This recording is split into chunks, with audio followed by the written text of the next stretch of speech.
There we go. Yeah. So, good afternoon. Hi, Heather. Hey, to start off with, would you like to say your name and where you are? Mark Koenigsberg, and I'm in Portland, Oregon, Wonderful. Pacific Northwest, US. Great. So, the first question is, who are you? Who are you as a human being? And that can be any part of yourself you want. I mean, values, passions, qualities, whatever you'd like.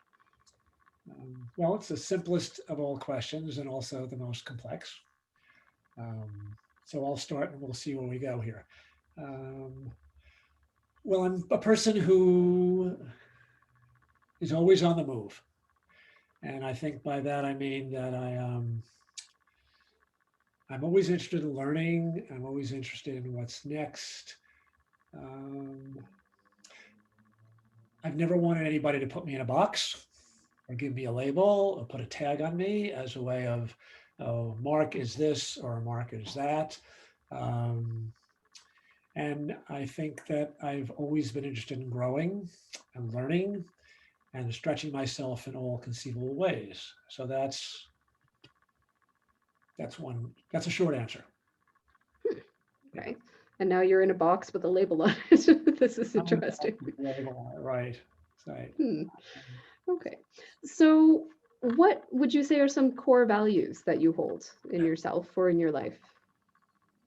Um, Staying healthy, staying strong, um, having enough energy to be able to give to others and not worry that I don't have enough to give. So, in order to do that, I need to take care of myself well. Um, I'm drawn to people. I'm really interested in relationships, hugely interested in relationships. Um, in my avocational life, I'm a performing and choreographing modern dancer. So movement is really a metaphor for me, not just a word I throw around. I'm in the process of creating a third duet now since 2015 with a woman who's half my age, who is a dear friend. I've been a friend for 15 years. I've coached her professionally. I've mentored her, but in the dance studio, we're equals. And so, um, yeah, you asked about values. So I live in a gorgeous place in terms of the natural environment, and I spend a lot of time in the woods. And increasingly during COVID, that's been a source of renewal, a source of health. So to say that, the world we live in is important to me, the natural environment. And I've also really ramped up my political activism in the past year. I, Hmm. very, I came of age in the 60s and was involved in the social anti-war movements then. But really, in the last year, that's gone to a whole other level with everything going on. And Portland was a hotbed of things happening. And I was in some of those protests and scared the hell out of myself a few times, but was glad I did it. And like so many people on these calls, especially white males of my age, I've done a lot of thinking about what it means to be a white male of my age and my status. And I don't need to belabor that. Lots of people you've interviewed have talked about that. And that's ongoing. That's Hmm. the ongoing, the learning piece. Hmm. I don't know if I answered your question. Yeah, no, you did. So I'm wondering a little bit about a piece of history that comes to mind as an event or a set of circumstances in your life that you would say have really affected you. Right. Because I watched a few of the videos, some of my colleagues. Um, a lot of people had events, and I realized, I don't know that I have like one thing that stood out for me. Um, 16 years ago, I got in my car and I drove away from the place that I had been from the time I was 21 and lived my entire adult life and raised two children. And even though I was married at the time, um, my ex spouse and I probably both knew it was over. And Hmm. so I drove 3,000 plus miles to a new place because I had to grow. And so that was a major thing that I did. A lot of time in thought before I did that. I'd kind of been ready to move and ready to grow in ways I felt I was not for years. And then I finally did. But as with lots of things, we can only think our way so far. So once you actually take the step, all sorts of things shift. As I've coached people for years, I always say you can't think your way through to the next step. You have to walk through that door. And then when you walk through Hmm. that door, you'll see things differently. So I had, over 3,000 miles to drive from Burlington, Vermont to Portland, Oregon to experience that. And so that was a life altering event. Um, Hmm. that was not easy, and yet it was the right thing. And I came out here knowing nobody, having no work, and not having a place to live at age 57. And I Hmm. made it all happen. So that was a pretty big deal. The nice thing is, my former spouse and I are super close and talk all the time. So, things can work out. Nice. Nice. And that's interesting because as you said, a lot of people mention, childhood events, especially, and it's like points for Freud and, the early childhood or the childhood adverse experience kind of scales. Right. But it's interesting, a meditated adult kind of choice. Oh, yeah. Yeah. Nice. I mean, I've been lucky. Okay. I've had a good life. I've had a really damn good life, and I have not had terrible things happen to me. I've had events but yeah, I mean, I've had a really good life, and I've been lucky. Hmm. Luck plays a big part in things. Again, if we're privileged enough to even be in a position to have luck play in. Right. Hmm. A lot of privileged So people screw it up, right? So yeah, you can make bad choices as well. That's always an all option. all the time. Yeah. So I'm curious who you have run into in this journey of life that you've been on. What person or people come to mind as big influences or significant factors in your life? Well, my mom's mother, my grandmother, um, who sadly died when I was just 22 and she was only 65. She was a huge influence in my life, and I've been trying to think a lot like what was that all about.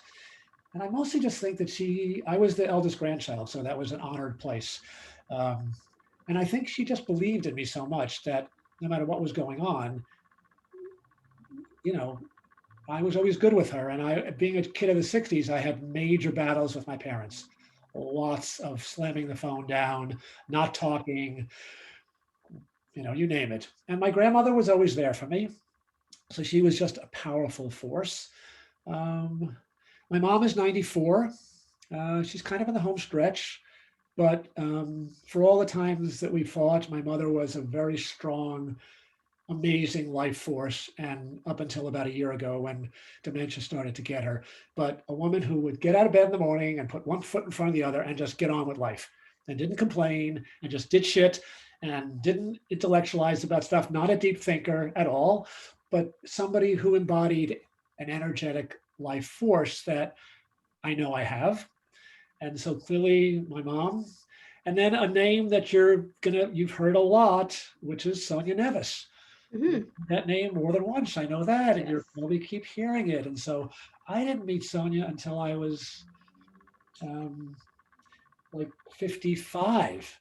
And I realized Sonia was already 73, like when I met her. And Hmm. she just, for the time that, from I first met her when I did my first program on Cape Cod, until she couldn't talk anymore because of Alzheimer's that got her when she was about 88. She lived until she was 90. But from that time that I first did a workshop with her, I was in touch with her up until she died. For a while, very intensely, when she was my therapist, when I was going through a divorce. But I did programs with her at Cape Cod. And then toward the last few years, I would just want to talk to her. I didn't have an issue.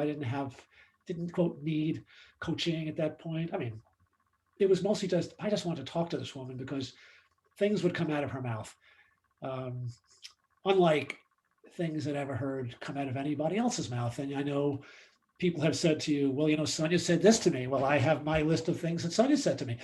So I got a lot of courage from her. Hmm. I got a lot of courage from her, and I got a lot of self-belief. Um, yeah, so she was a powerful, powerful force for me as she was for so many people. And of course, I think Stuart Simon said it that everybody had their own Sonia. So how amazing was that? That we all Mhm. thought we were special, and we probably were. That's a gift, That's true. I mean, it's like being a parent of multiple children. right? You're Right, everybody's individual mom. right, right. And her Mhm. memorial service, I wasn't able to attend, but I wrote a note that Lori Fitzpatrick, who's the managing director of the center, read. And then some guy got up and he talked about Sonia as his Yoda.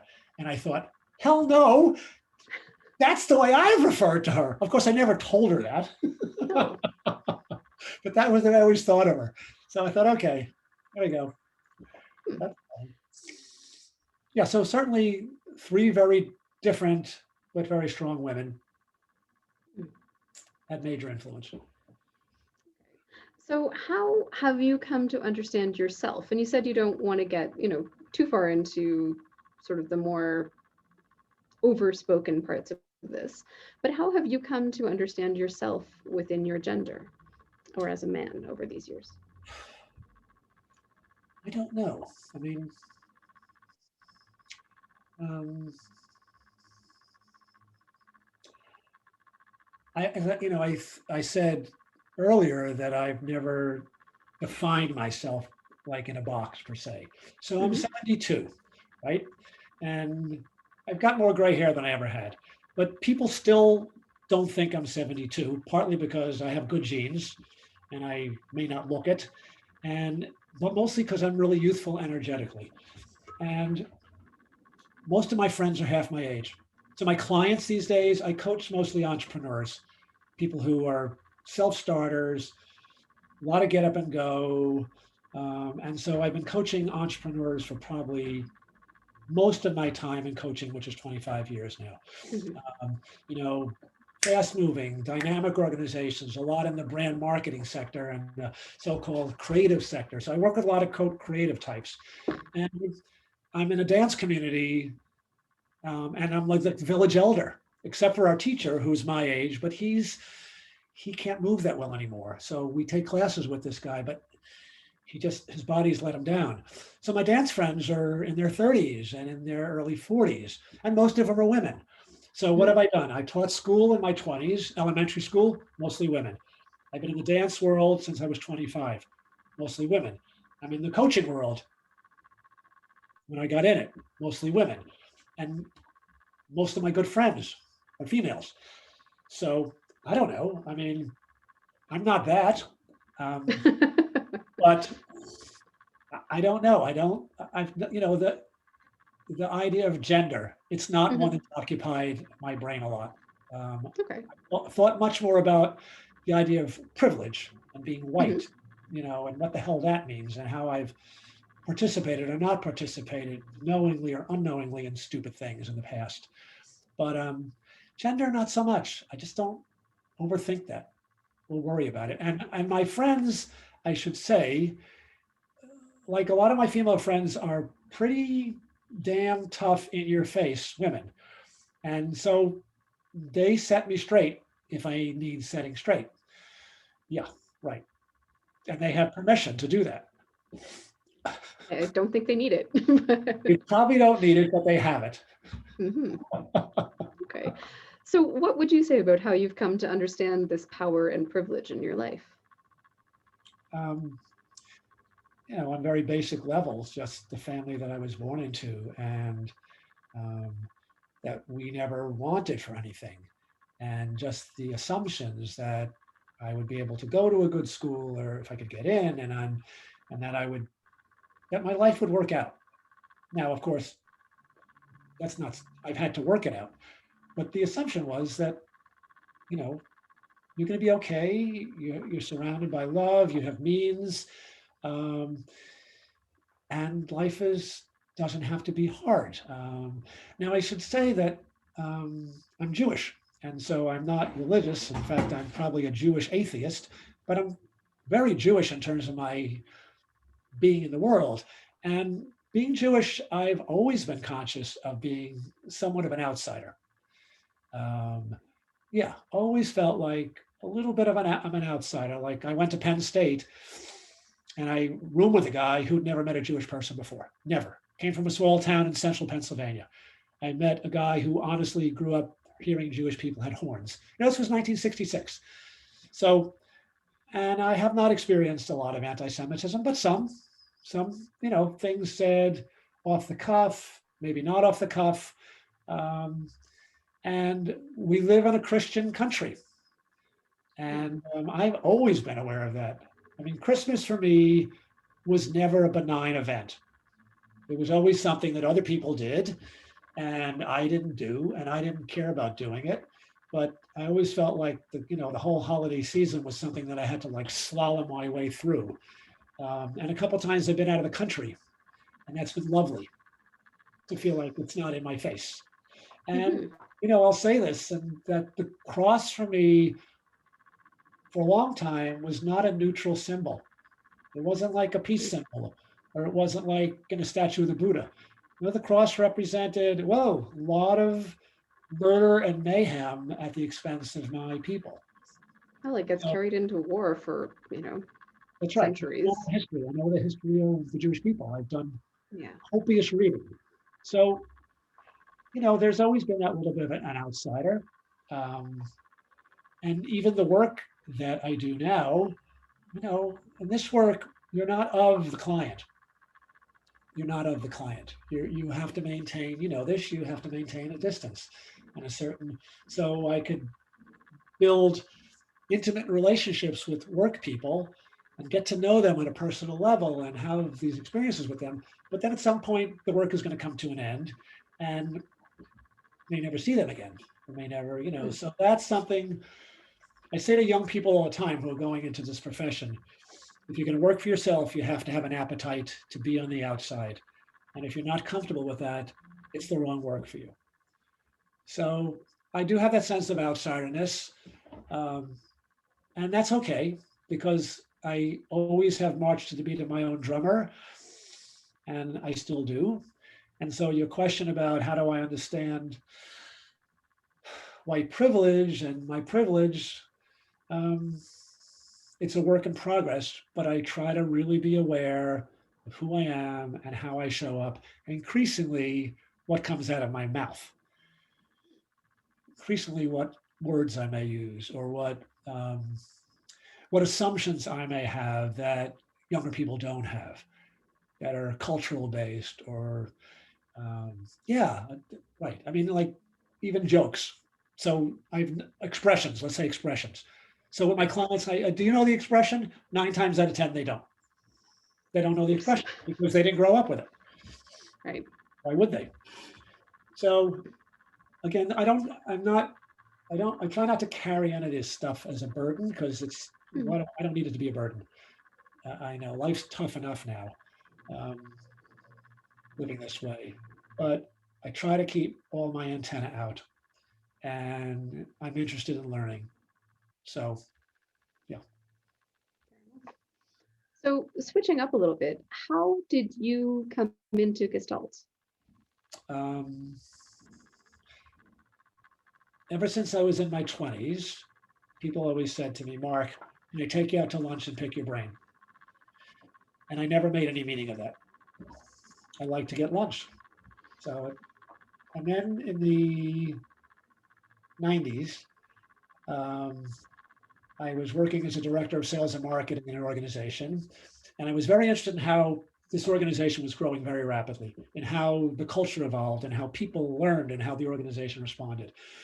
And then I came across Thomas Leonard, who was a guy who started Coach U. So Thomas Leonard was like the first guy to use the internet to talk about this world of coaching. And I don't know how I fell into it, but I did. And I started reading this stuff. I said, oh, this is fascinating. This is interesting. And I started getting more interested in this thing called coaching. And then I remembered wondering, my aha was, as much as I like to eat lunch, I wonder if I could get paid for that.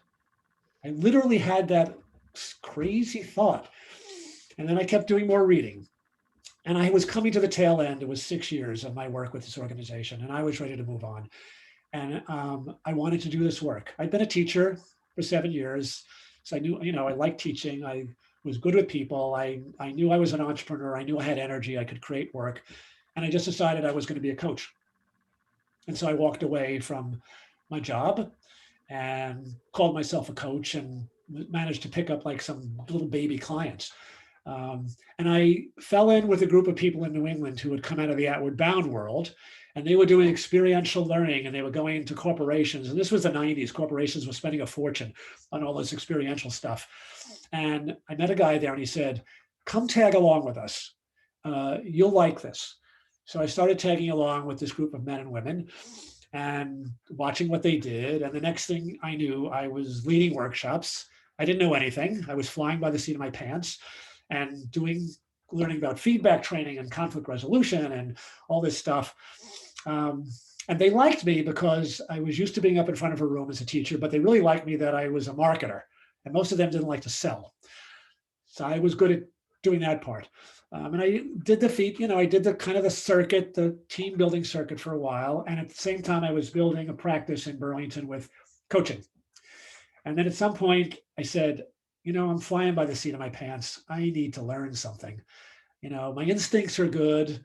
In those days, I said, I'm getting by on my good looks and by being one step ahead of the client. And I realized my good looks were getting less good looking, and I needed to learn some shit. So I knew that I was not interested in the academic model. And I looked around and somebody said, the Gestalt Institute of Cleveland. And so I went there in 2001 and did a program with John Carter and Dorothy Simonovich. And John was one of the founders of the Gestalt Institute of Cleveland. Powerhouse guy, powerhouse human being. And I did a weekend workshop. I went back and did another weekend workshop. And then they started the coaching program in 0304, which was the first one that they had done. And I was one of the first enrollees. And so I did my coaching work there. John stayed on as my coach for many years. And John was a very powerful influence on me. Powerful. He was my coach for years. And then John said to me, you need to go to Cape Cod and work with Sonia Nevis. He didn't say you should, or you need to go to Cape Cod and work with Sonia Nevis. And so then I did. And then, that was at a time of just ferment for me when I was I going to stay in Vermont, not stay in Vermont? What was I going to do? And after doing the work at the Cape, I just felt like I knew what I needed to do. I needed to move on and move. So, and these days I'm a professional associate of the Gestalt Center. I stay connected to them. And I'm leading a workshop next week through the center, just something that I proposed, which is literally just a conversation about how the hell are we all doing? It's just an open conversation among colleagues. How are we managing and how are we coping? That's basically the theme. Interesting question. Yeah, it's pretty topical. So anyway, so when you come into Gestalt, what did you find? Why was it that you were, sent there? What is it that stayed with you? It's not dogmatic. It's not formulaic. The theory and the content makes sense to me. And yet there's so much room for improvisation. Improvisation has been a theme of my life. I was a school teacher. I owned 2 restaurants. I was a director of sales and marketing.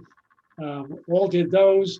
And then I started doing this work. I've done this work for 25 years. I've worked on staff for 2 years at Middlebury College. I've really had tons of experiences, and I keep making my life up as I go along. And with Gestalt, I feel that while it's a model that everybody who is involved with it can add and bring the best of themselves to it.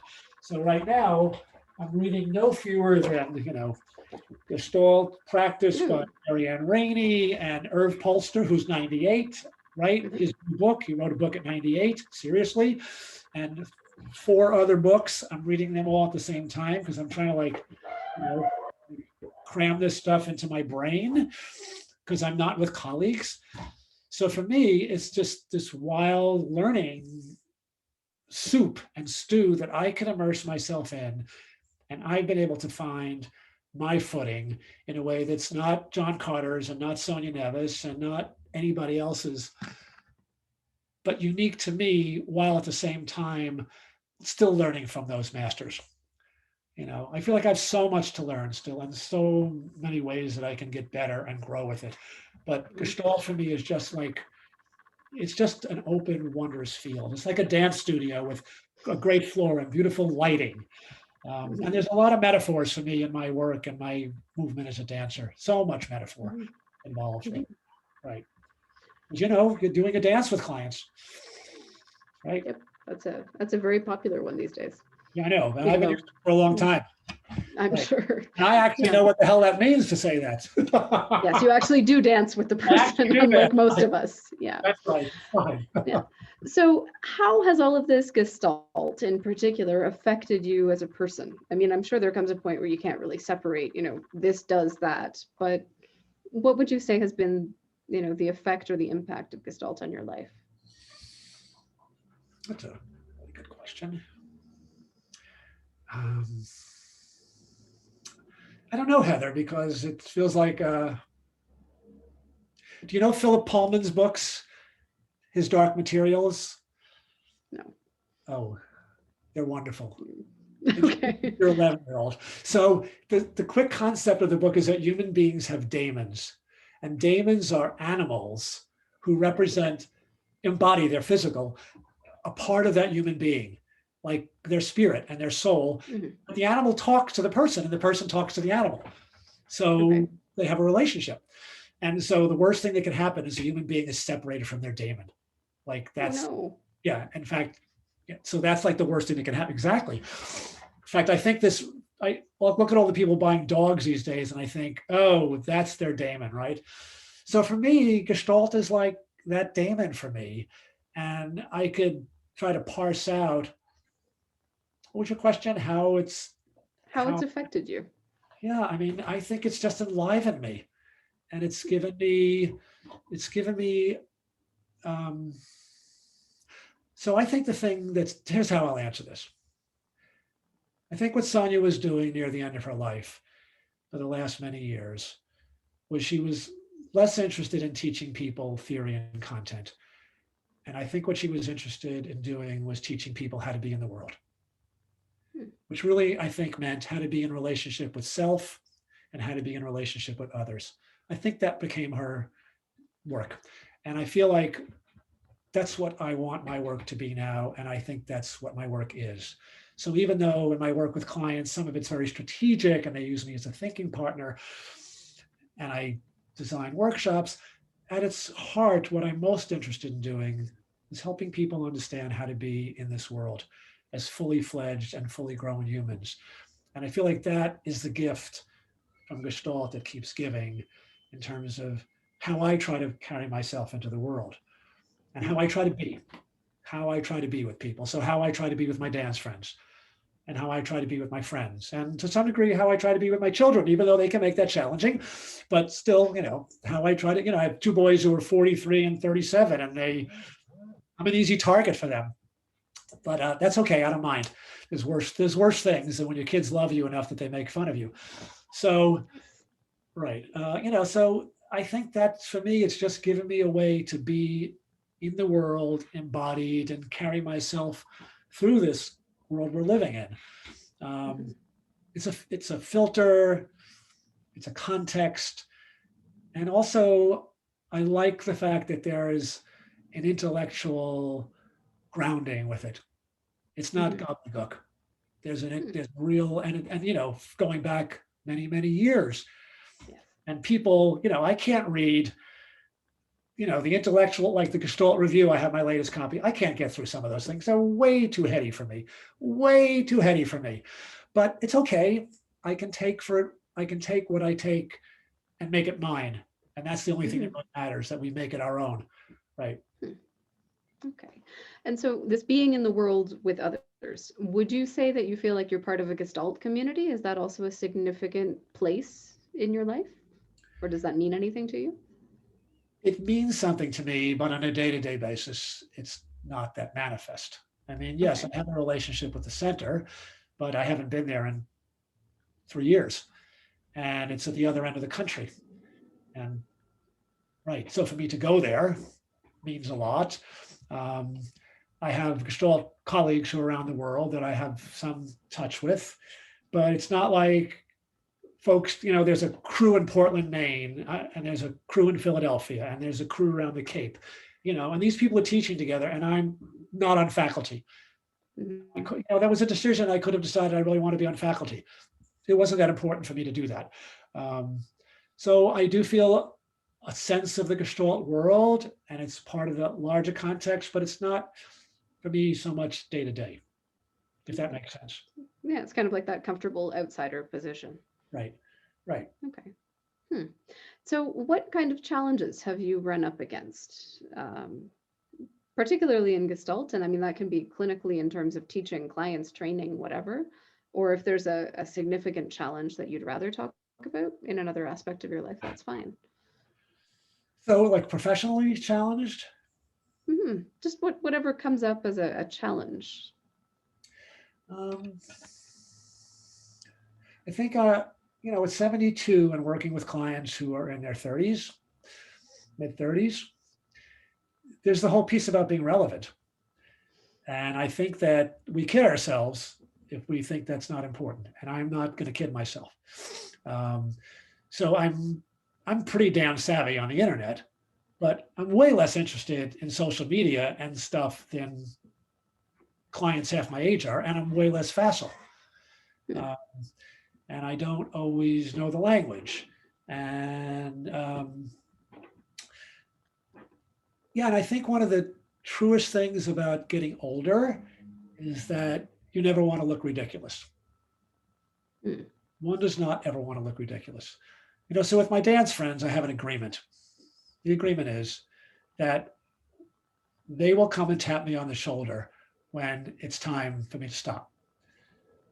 And so because I'm performing, I performed a year ago and we're working on a piece now. So, I don't want to perform something that I shouldn't be because I can do the choreography, but I can't do the movement. So that, so even in this world of the work I'm in, I need to stay relevant enough to my clients that I can meet them where they are on the road and yet have enough, Jono perceived weirdness index, have enough to teach them and have enough experience that they find me attractive in that way, but not, Mark's great, but I think we need to be working with somebody who's younger. I know. So that hasn't happened, but that's a part of my narrative that I try to pay attention to. Right. And then I just think it's,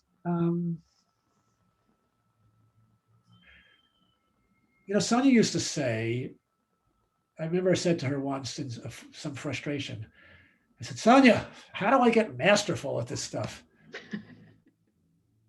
So she paused and she would go, you have it all in your head. You need to get it in your bones. Right. You need to get it in your body. So where you're not up here. And for the most part, I think that's true. I think as I've been doing so much reading the past many months, what I'm trying to pay attention to is another thing she said is notice what you don't notice. That's pretty hard because as coaches, we get very dialed in and very good at noticing certain things. So maybe I notice that you're nodding your head right now. I notice the kind of smile you have. Maybe somebody else would notice something different. And because I'm not used to noticing that. So I think her intent was, if you always see the same thing, you're going to get stuck in a pattern. You're not going to see what's new. So I'm always saying to myself, okay, Koenigsberg, try to notice what I don't notice. If I'm used to speaking quickly, slow myself down. Make an intervention that might be more somatic based, which is not so much what my clients are paying me for. I'm not doing therapy. So that's a line I pay attention to. These days, I go, oh, if this was more therapy, I might say, so I want you to go into your body and I want you to close your eyes and I want you to think about what you're feeling. And I do it a little bit. I don't And now I think if I was not doing it this way and I was sitting in a room with people, I might do more of it. But this way, it's not necessarily what they signed up for. Hmm. So I think professionally, I'm walking out on those places, being mindful, trying to stretch myself a little bit and see, is the client willing to meet me part way? Hmm. And if they are, great. And if they're not, okay, there's resistance there. Now I have an opportunity to either let's address the resistance and the energy, or let's go, you know what? Maybe that's not right for now. Hmm. But I think as I'm talking to you, what I'm realizing is I'm trying to be playful with my own work and my own growth edge in service to my clients and exploring that boundary of I already know what I do well. So how can I stretch what I do well a little bit and make that bigger? And that again is goes back to my desire to keep growing and not be a fixed gestalt, right? Right. So yeah, And also not to grow into the ridiculousness, right? That's clowning. That's a whole but other, I can that's do a that whole even other enough, profession. but I can do that on the dance floor, but I'm not going to do that with my clients. Right. Okay. So the other side of the challenges, and this is where some of the great stories are getting told in these conversations, is what comes up as a highlight or a peak experience or a great memory for you in some aspect of your relationship with Gestalt.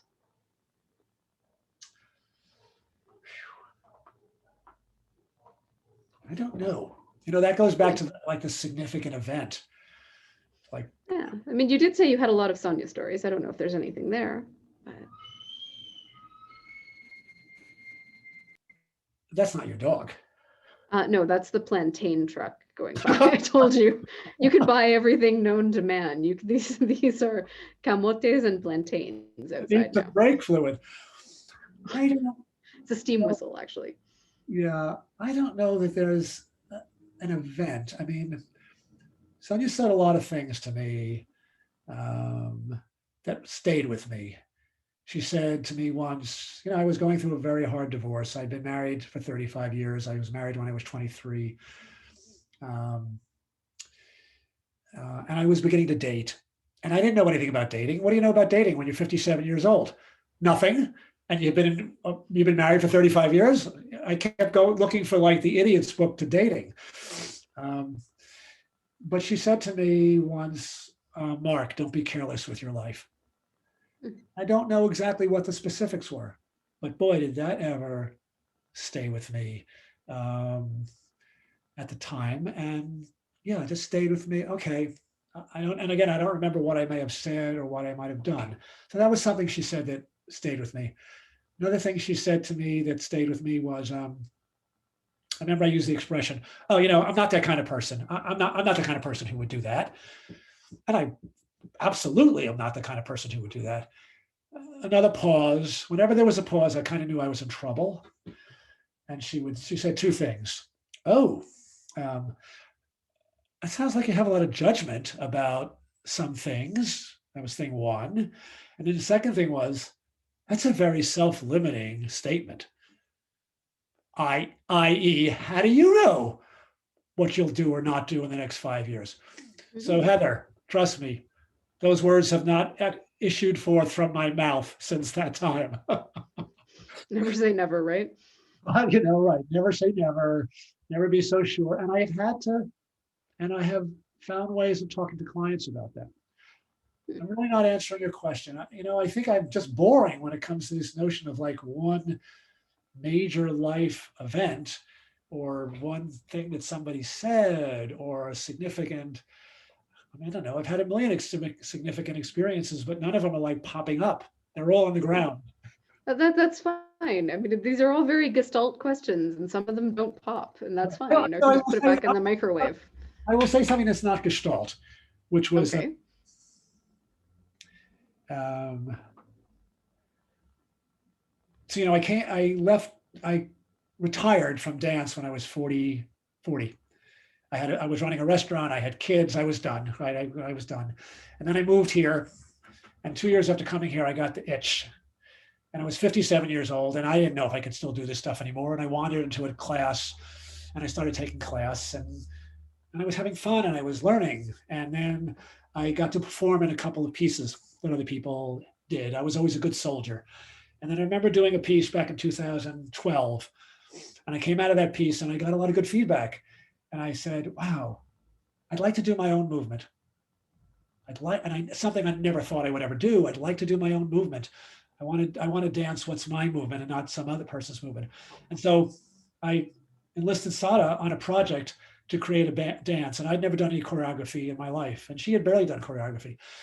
And we created something like a total co-creation. And then we performed it. And I will say that performing in that way is when I have felt probably just about the most alive ever in my life. Like, we performed right before COVID hit, the last weekend of January 2020 and the first weekend of February 2020, right before COVID hit. And it was a a stage with lighting, and we had a woman who's a cellist who's still working with us who played, and everything has to work. You have to be wholly present to yourself. You have to be present to the music. You have to be present to the audience. You have to be present to your partner. And it just takes every single molecule in your body to be there.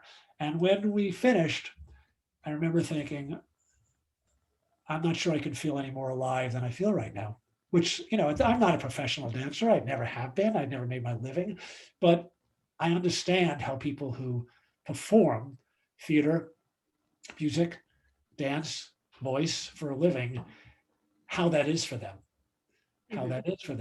because it's just, yeah. Or athletes. I've been an athlete too. You watch a sporting event and the stupidest question that the dumbass commentator says to the athlete, so when you scored that goal, what were you thinking? Or when you won the US Open? Well, guess what? They weren't freaking thinking. They were in their body. They were within themselves. It was not intellectual stuff. So dance for me is so non-intellectual, even though there's a lot of components in making a piece. But when I'm moving, it's embodied. And that's the time when I just become something other. But I feel like it's actually the fullest expression of who I am. So that's really it's just one of the fullest expressions of who I am. And when I'm best with my clients, I'm that way. I'm not in my head. I'm not thinking, what would Sonia say? No. It's like, what would Mark say right now? What would Mark say? And hopefully some of the time I do something. Yeah. I mean, I'm still at it, so I'm probably doing a few things right. Nice. Right? Okay. Well, and this is really the last question, is what's next? Where is this taking you? What do you have sort of, slow cooking right now for yourself? And what do you think could be happening with Gestalt in the future? Well, the last part of it, I feel like doing some of the readings I'm doing right now, Gestalt is expanding as opposed to contracting. I feel like Gestalt as a system, as a way of being, has so much to offer the world, organizations, governments, and so much of that good work is happening around the world by people much younger than me. So I feel like Gestalt in the universe can and should expand its boundaries and get its tentacles into here and into there, and young practitioners finding new ways to bring this kind of work.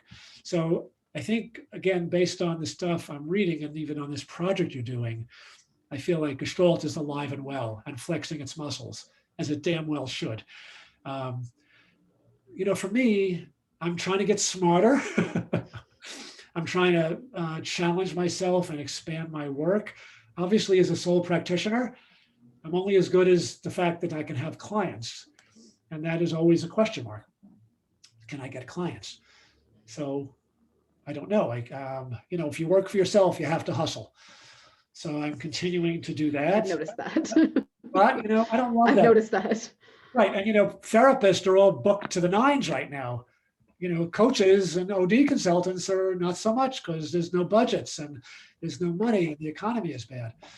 So I hope that I can keep it going, and I hope I can do more group work. I'd like to do more work with groups. I'd like to do more work with teams. Um, I'd like to feel like I can expand my influence with the clients that I do have, and I can make a bigger difference to them. I mean, that was something that John Carter talked about when I first met him. You know, the idea of making a difference with your presence. I had no idea what John was referring to, zero. But now I feel like I do a little bit. So I'm trying to do more of that. And then I'm just trying to see like what's out there. Like, Mark, what's out there and where do I intersect with the mothership? You know, I've often used that, you know, how am I intersecting with the mothership? And, you know, how will I at age 72 keep growing as a human and as a Gestalt person? And where's my limit as a dancer? I don't know that I've found it yet. We'll see. As long as this body keeps me going, I'll keep going with it. So, you know, the thing about Edwin, Sonia's husband, had planned on living and working to 100. And he died on his 85th birthday. And Sonia wrote an email saying she was pissed off at Edwin because she planned on him being around to 100. And she worked until she was 87 and then couldn't work anymore. So my role models are people who've kind of like kept going. So right now I'm going to kind of be like the Energizer Bunny and try to keep going. Yeah, and we'll see where it goes. Yeah, this is not a series of interviews with people who are going to retire comfortably and do something else. I've noticed that. So, I'm not looking to see who I'm playing golf with tomorrow. Thank you very much. no, I've noticed that. It's nice. It's nice. Wonderful. So is there anything else that you would like to add at this point? Any final thoughts? No, I mean, this has been fun because we all like talking about ourselves. It's a healthy experience in narcissism. Yes, isn't it? Right. That we have to be in touch with our own narcissism because we all have a little bit of it. No, Heather, this has been delightful and a lot of fun for me. And I liked your questions and made me think a little bit. And I'll process some of what I said came out of my mouth. You can take notes later. Yeah, and thank you. I'm really appreciative. Yeah, thank you. It was very nice to meet you. So we'll leave this one here.